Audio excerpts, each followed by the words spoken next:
తర్వాత ఫైర్ లోకి వచ్చారు మీరు. ఫైర్ తర్వాత అప్పకి వచ్చారు. ఇవాళకి ఆంధ్రప్రదేశ్ పోలీస్ అకాడమీ పురోభివృద్ధిలో చాలా ఘనంగా వినిపించేటటువంటి పేరు నండూరి సాంబశివరావు ఐపీఎస్. 2500 మంది ఎస్ఐల్ని తీర్చిదిద్దినటువంటి ఘనత కూడా మీరే దక్కించుకున్నారు. దాని గురించి ఒకసారి మీ మాటల్లో వినాలి. అంటే జనరల్ గా of all the postings I did from 87 onwards, the best investment I made was when I was director of APA. 2500 మంది సబ్ ఇన్స్పెక్టర్లు, 120 మంది డిఎస్పీలు.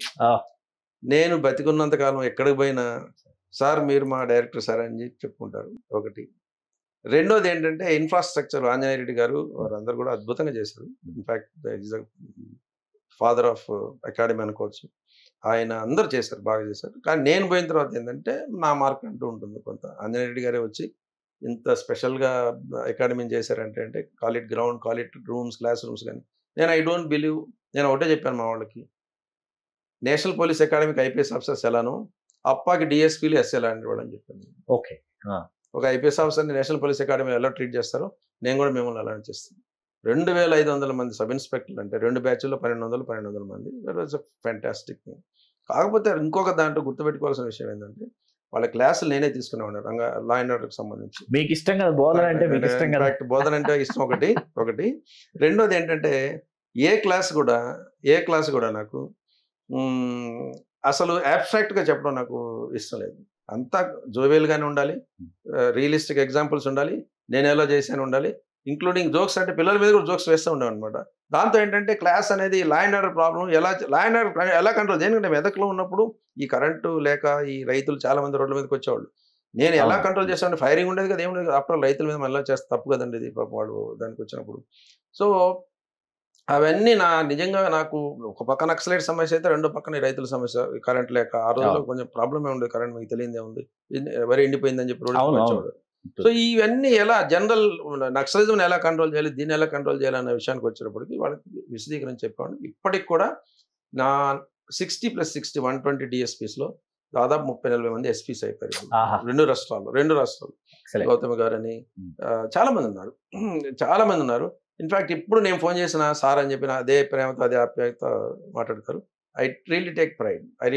One of the best tenures I have had in my tenure was APA.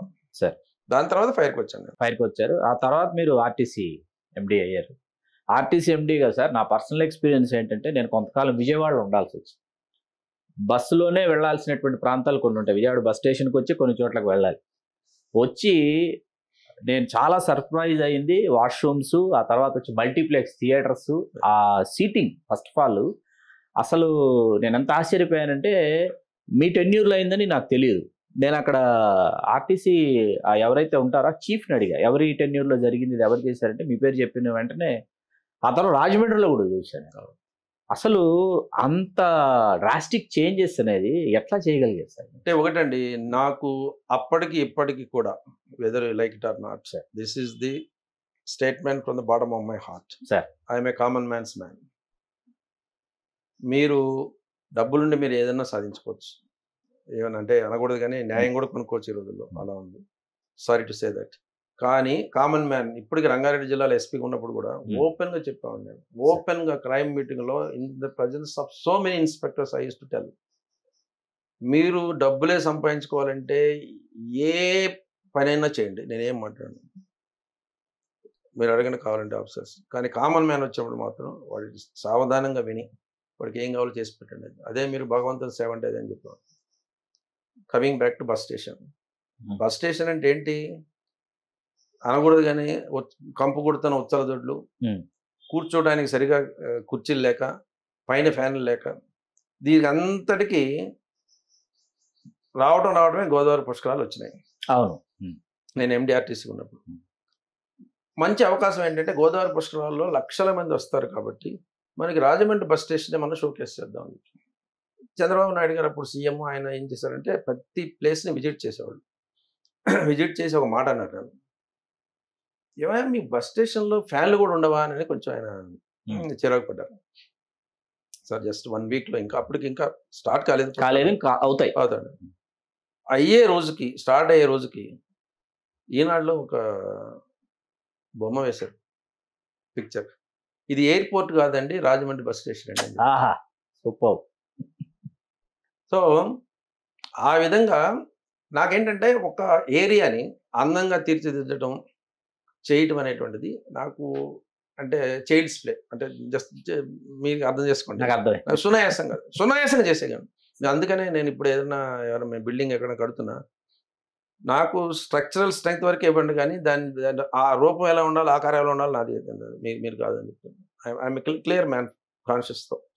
So నాకేమనిపించింది, ప్రయాణికుడు అంటే ఏంటి, ఆ ఒక్కలో అలా ఉండాలని చెప్పని ఇంపోర్టెడ్ చైర్స్ అవి తీసుకొచ్చి మొత్తం మాకు కృష్ణారావు గారిని, ఆయన ఒక ఫ్రెండ్ ఉన్నాడు, ఆయన గ్రెనేడ్ ఫ్రీకి ఇచ్చాడు కొంతవరకు. ఆయన తీసుకొని చేస్తే చాలా మందికి అసలు ఇది బస్ స్టేషన్ అనేటువంటి దానికి అది ఏసీ లాంజ్లు, ప్లే ఏరియాలు. ఈవెన్ విశాఖపట్నంలో అయితే ఏసీ లాంజ్ ఉంది, దీంట్లో కూడా ఏసీ లాంజ్ ఉంది, విజయవాడలో కూడా ఏసీ లాంజ్ ఉంది. అప్పుడు దీన్ని కమర్షియల్ సెంటర్ ఎందుకు చేయకూడదు అన్న ఉద్దేశంతో సినిమా థియేటర్స్ తీసుకో, మల్టీప్లెక్స్. అప్పుడు ఈ టాయిలెట్స్ కూడా ఒక అంటే ఎలాంటిదంటే ఒక స్టార్ హోటల్ ఎలా ఉంటుంది టాయిలెట్స్, ఆ స్టాండర్డ్ కాకపోయినా 3 స్టార్ స్టాండర్డ్ మన మల్టీప్లెక్స్ థియేటర్స్ లో ఉన్న స్టాండర్డ్ లో ఉన్నాయి.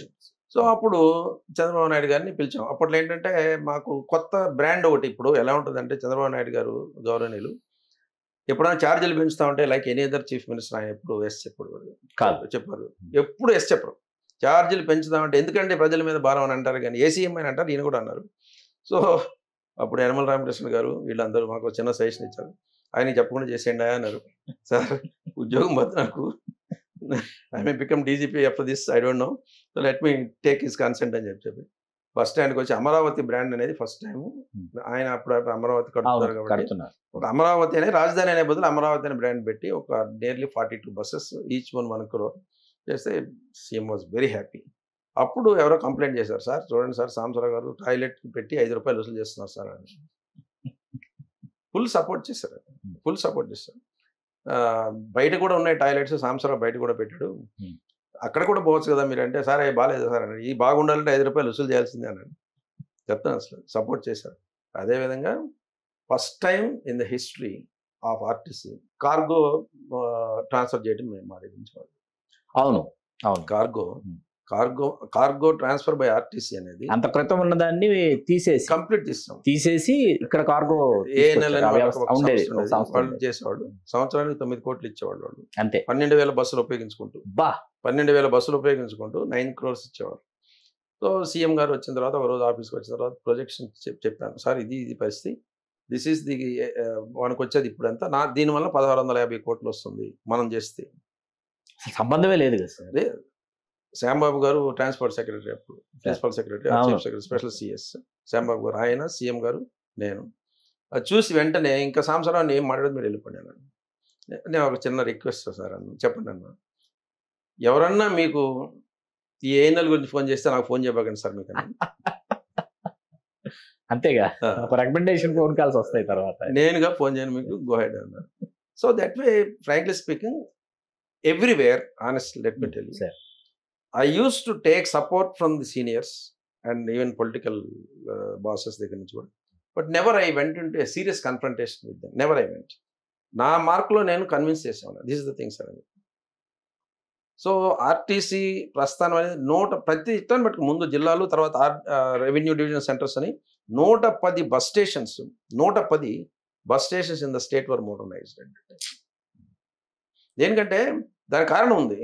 బొత్స సత్యనారాయణ గారు అంతకుముందు ఆయన ఏమన్నారంటే, ఏమైనా మీరు ఎట్లా చేయలేరు, మీరు డబ్బులు లేవు లాసులు అని చెప్తారు, సెస్ పెట్టండి టికెట్ మీద, ఆ సెస్ డబ్బులతో మీ ఆర్టీసీ బస్ స్టాండ్ బాగా చేసుకోండి అని అన్నారు. ఆ సెస్ కూడా మళ్ళీ మా గుండంలోకి తీసుకుంటే ఎలా ఉంటుంది పరిస్థితి చెప్పండి. మీ దగ్గర నుంచి సెస్ తీసుకునే పర్పస్ కోసం, cess is for development of the bus station or whatever it, దాన్ని మళ్ళీ మేము తీసుకుంటే ఎట్లుంటుంది, బాగుంది కదా. ఆ సెస్ డబ్బులతో కట్టాం కానీ వేరే డబ్బులతో కట్టలేదు. 110 బస్ స్టేషన్స్, స్టాండర్డైజ్డ్ మోడల్, కూర్చోడానికి మంచి కుర్చీ, మన ఈ పిల్లర్స్ అందరికీ advertisement boards. So basically it's easy to do. Common మ్యాన్కి సహాయం చేయడం అనేటువంటిది చాలా ఈజీ. ఇప్పటికి కూడా చెప్తాను, కాలిట్ పోలవరం నేను కొంచెం ఎక్సెస్ అవుతున్నాను, I'm stepping into politics also. Even Polavaram కానీ ఇంకోటి కానివ్వండి, ఎగ్జిక్యూషన్ డిలేస్, ఇంటెన్షనల్ డిలేస్, అవన్నీ కూడా intentional delays. I'm very sorry to say this, all these delays are intentional delays. ఓ ప్రాజెక్ట్ ఎగ్జిమ్ 10 నెలల్లో కట్టామండి డీజీపీ ఆఫీస్ అక్కడ. దానికి వస్తాను సార్, అది నేను ఎక్స్పీరియన్స్ చెప్తున్నాను అసలు. అవును ఆర్టీసీ ఎంతకాలం ఉన్నా అనుకున్నారు ఆర్టీసీలో మీరు? ఓన్లీ 1 year 11 months ఉన్నాను. అవును, మీరు ఇక్కడి నుంచి అక్కడికి వచ్చేసారు. ఫైర్ లో యుద్ధ ప్రాతిపదికన మీరు ఇక్కడి నుంచి కార్యాలయాన్ని అక్కడికి షిఫ్ట్ చేశారు. నాకు బాగా గుర్తుంది. ఇప్పుడు fire first building to be inaugurated by honourable CM was fire building IP. అప్పుడు దేవినేని ఉమామహేశ్వరరావు గారు ఈయన వచ్చి, నేను అడగకముందే ఆయన సీఎం గారు చెప్తారు, సార్ సాంసరావు ఎన్ని నెలల్లో కట్టాడో తెలుసా సార్, 5.5 నెలల్లో కట్టాడు సార్ ఆ బిల్డింగ్, ఆ కంట్రోల్ రూమ్ పక్కన ఉన్నదాన్ని. సో ఆ విధంగా ఇప్పుడు దాదాపు 35 departments are operating from RTC house. నాకు కూడా ఏంటంటే ఆర్టీసీ హౌస్ అని ఎందుకు పెట్టానంటే, ఏదో బిర్లా హౌస్, టాటా హౌస్ లాగా పెట్టుకుందాం కొంచెం ఏదో చెప్పి ఉన్నదాన్ని. మన సుజనా చౌదరి గారు కూడా వచ్చి, సాంసరావు గారు సిట్టింగ్ అనే గోల్డ్ మైన్ అన్నారు ఆయన విజిట్ చేయడానికి వచ్చి. సో అట్లా మనం ప్రాజెక్ట్ ఎగ్జిక్యూషన్లో I'm not boasting, I'm one of the top in the world. I'm telling I can execute any project.